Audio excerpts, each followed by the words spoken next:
আসসালামু আলাইকুম। কেমন আছেন প্রিয় দেশবাসী? আশা করি আল্লাহ তাআলার রহমতে ভালো আছেন। আমি অল্প কিছু কথা বলবো যে আগামী জাতীয় সংসদ নির্বাচন হবে ইনশাল্লাহ। আপনার আমার ভোট একটি মূল্যবান ভোট। এই মূল্যবান ভোটটি আমরা কোন দলকে দিব সে বিষয়টা আমাদের নিজের ব্যক্তিগত ব্যাপার। তারপরও একটা বিষয় আপনাদের সাথে শেয়ার করতেছি যে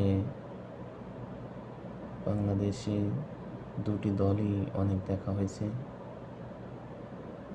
তো আমাদের নতুন একটা দলের প্রয়োজন বলে আমরা মনে করতেছি। বাংলাদেশকে যদি ইসলামের আইন এবং কোরআন দিয়ে যদি দেশ চালানো হয়, সেক্ষেত্রে আমাদের জামাতে ইসলামের বিকল্প নেই এবং আমরা ইনশাল্লাহ সেই জামাতে ইসলামকে সাপোর্ট করব।